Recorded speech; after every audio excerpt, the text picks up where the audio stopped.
अल्लाह के नबी इस हदीस के अंदर फरमाया, इज़ा मातल इंसानु इनक़ता अनहु अमलहु इल्ला मिन सलास। कहा जब इंसान दुनिया में होता है, सदका करता है, नमाज पढ़ता है, रोजा रखता है, हज करता है, ज़कात देता है, गरीब को, मिस्कीन को मदद करता है, अपने दोस्तों को, अपने अहबाब का फिक्र करता है, इसका सवाब अल्लाह ताला उसको देता है। जो भी अच्छा काम करता है उसका सवाब देता है। लेकिन जब इंसान मरता है, उसकी आंखें बंद हो जाती है, इस दुनिया से उसका ताल्लुकात खत्म हो जाती है, तो उसका अमल का भी दरवाजा बंद हो जाता है, उसका रजिस्टर बंद। लेकिन अल्लाह के नबी ने पैगाम दिया कि 3 अमल ऐसा है, अगर इंसान इस दुनिया के अंदर करके जाता है तो वो इंसान खुश नसीब होता है, वो इंसान अच्छा होता है कि वो तो इंतकाल कर गया, वो मर गया इस दुनिया से, उनके सारे दफातर बंद हो गया, उनका अच्छा अमल बुरा अमल बंद हो गया। लेकिन ये जो 3 अमल है, इस 3 अमल की वजह से उनका जो है सदक़े जारिया ये जारी रहता है, उनका अमल जो है जारी रहता है और यहाँ का सवाब उसको मिलता है। अल्लाह के नबी ने बताया, बताने की वजह क्या है कि हमें सिर्फ सुनना है, हमें सुन करके बस रख लेना है, नहीं, बताने की वजह यह है कि हमको उन 3 अमल के, उन जो 3 अमल है, उन तीनों अमल पर हमको अमल पैरा होना है। उन 3 अमल के ऊपर हमें अमल पैरा होना है। अल्लाह के नबी ने कहा, 1 नंबर में सदक़तुन जारिया, सदक़े जारिया। अगर कोई आदमी ऐसा सदका करता है, सदक़े जारिया करता है, वो इंतकाल हो जाता है लेकिन उसका सवाब उसको पहुंचते रहता है, वो मर जाता है, उनका अमल का दरवाज़ा बंद हो जाता है, लेकिन ये जो सदका करने की वजह से उनका अमल का जो सवाब है वो जारी रहता है। सदका जारिया क्या है? सदका जारिया बहुत सारा चीज़ है। मिसाल के तौर पर आपने एक अच्छा कुआं बना दिया जहाँ से आदमी पानी पीता है, इसका सवाब, ये कुआं जब तक आपका रहेगा, ये जो आज ट्यूबवेल जो आप धंसाते हैं, ट्यूबवेल आप गाड़ते हैं, ये ट्यूबवेल का पानी पीने की वजह से ये ट्यूबवेल का पानी का सवाब आपको मिलता रहता है। और ये सदका आज भी सऊदी अरब में जारी है और हम लोग देखते भी हैं कि हमारे हिंदुस्तान में भी सऊदिया वाले कितना नल लगाते हैं, कितना कुआं देते हैं, कितना आपका वजू खाना और क्या खाना, बहुत सारा चीज़ें ये सदका देते हैं। क्यों देते हैं? ये देते इस वजह से कि इसका सदका जो ये है, इसका अमल उसको मिलता रहेगा। आप हिंदुस्तान में हैं, वो सऊदिया में है, आपको ये दान कर दिया, सदका कर दिया, लेकिन ये चीज़ जब तक जारी रहेगी, वो इसके इंतकाल के बाद भी इनका सवाब उसको पहुंचते रहता है। इसी का नाम है सदका जारिया, जो आम लोग जिससे आपका फ़ायदा उठाए।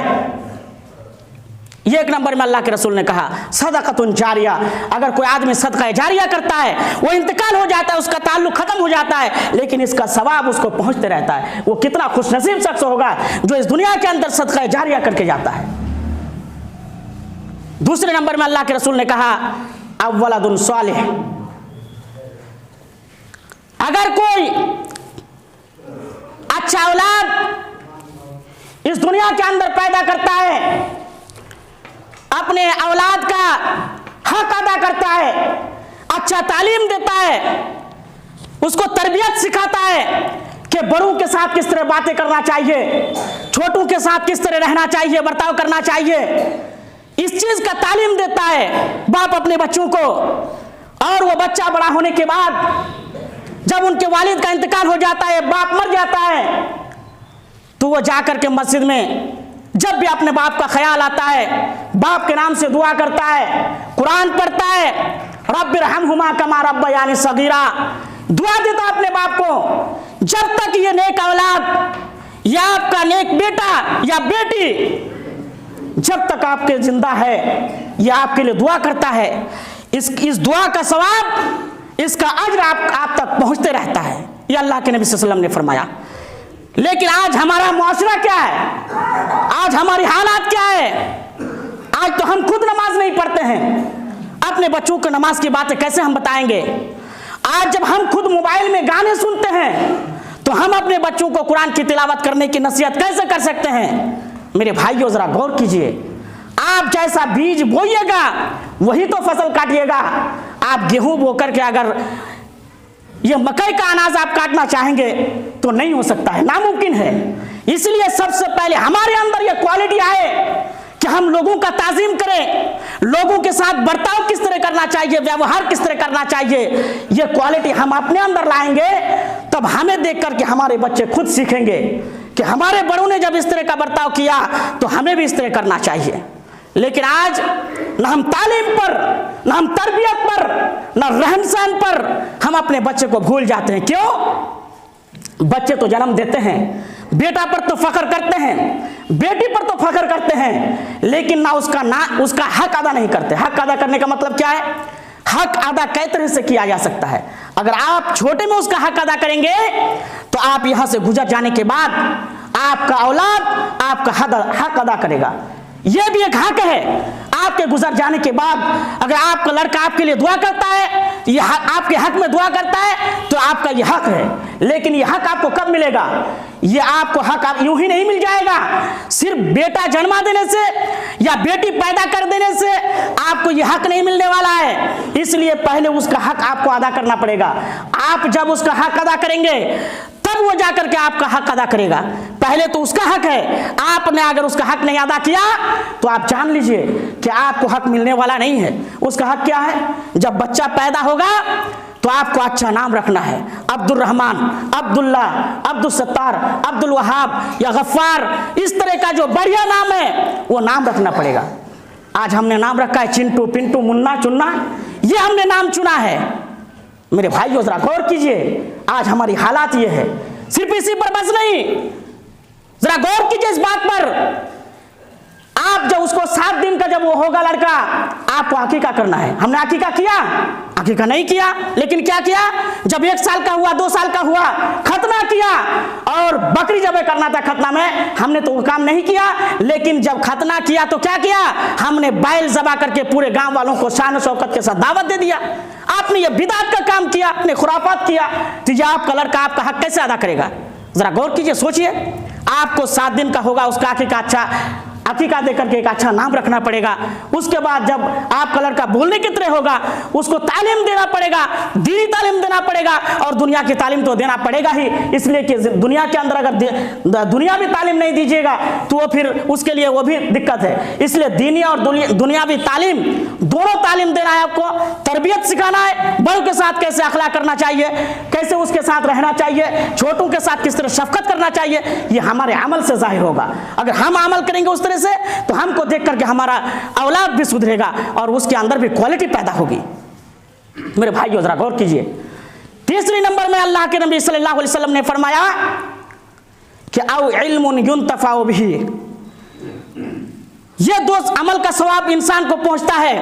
और तीसरे नंबर में अल्लाह के रसूल सल्लल्लाहु अलैहि वसल्लम ने फरमाया कि अगर कोई इल्म जो है सिखाता है, अपने बच्चों को कारी बनाता है, या गांव के लड़के पढ़ते हैं उसको इमदाद करता है, इल्म सिखाता है, तो ये इल्म जो सीखता है, जो सिखाता है, सिखाने वाले को हमेशा जब तक ये दौर जारी रहता है, हमने सीखा अपने उस्ताद से, हम पढ़ते हैं, मेरा सवाब हम अपने उस्ताद को पहुंचता है। हम जिस बच्चे को तालीम देंगे उनका वो जो बच्चा कुरान पढ़ेगा उसका सवाब हमें दिया जाएगा। हमारे जो भी बच्चे कुरान वो हम जिसको सिखाएंगे वो अपने बच्चों को तालीम देंगे, उसका सवाब हमें पहुंचता रहेगा। ये नेटवर्क मार्केटिंग की तरह मेरे भाइयों ये हमको सवाब मिलता रहेगा। लेकिन कब मिलेगा ये सवाब? जब हम अपने बच्चों को और बच्चियों को ये तालीम देंगे तब मिलेगा। इसलिए हमें अल्लाह रब्बुल आलमीन से प्रार्थना करना चाहिए और दुआ करना चाहिए कि अल्लाह हमें इस दुनिया के अंदर जब तक हम हैं, वक्त की कमी के बिना पर मैं अपने बातों को यही से समेटते हुए सिर्फ ये आपको बताना चाहते हैं कि हम अपने अंदर क्वालिटी लाइए।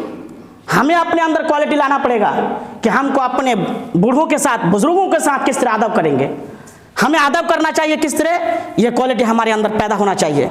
हम अपने बच्चों को क्या तालीम देते हैं यह हमें गौर करना चाहिए। हम अपने छोटों के साथ कैसे शफकत, कैसे मेहरबानी के साथ रहते हैं, यह हमारे अंदर क्वालिटी होना चाहिए। तब जाकर के आप जब बुजुर्गों की आप अदब करेंगे, तो आप जब बुजुर्ग बनिएगा तो वो बच्चे आपको जो है वही अदब देंगे। अल्लाह रब्बुल आलमीन से दुआ गो हूँ कि बारिहिल आलमीन, हमने जो मौत के सिलसिले में जो भी बातें हमने की, मौत को हम हमेशा जहन पे रखें और रखने की तू तौफीक अता फरमा। और हम हमारे अंदर नबी सल्लल्लाहु अलैहि वसल्लम की जो तालीम है वो तालीम हमारे अंदर पैदा कर, और ताकि हम इस दुनिया के अंदर रह करके इस दुनिया के मालो मता से फ़ायदा उठाने के बाद हम जब इस दुनिया से चले जाएंगे, गुजर जाएंगे, आखिरत में जाकर के हमको कामयाबी मिले और हम जन्नत जा सकें। सब मिल करके पढ़िए आमीन। अऊज़ु बिल्लाहि मिनश शैतानिर रजीम, बिस्मिल्लाहिर रहमानिर रहीम। या अय्युहल्लज़ीना आमनू इज़ा नूदिया लिस्सलाति मिन यौमिल जुमअह फसअू इला ज़िक्रिल्लाहि व ज़रुल बैअ ज़ालिकुम खैरुल लकुम इन कुंतुम तअलमून। अल्लाहुम्मा सल्लि अला मुहम्मद व अला आलि मुहम्मद कमा सल्लैता अला इब्राहीम व अला आलि इब्राहीम इन्नका हमीदुम मजीद। अल्लाहुम्मा बारिक अला मुहम्मद व अला आलि मुहम्मद कमा बारकता अला इब्राहीम व अला आलि इब्राहीम इन्नका हमीदुम मजीद। ला इलाहा इल्ला अंता सुब्हानका इन्नी कुन्तु मिनज़ ज़ालिमीन। सुब्हानका रब्बिल इज़्ज़ति अम्मा यसिफून व सलामुन अलल मुरसलीन वल्हम्दुलिल्लाहि रब्बिल आलमीन।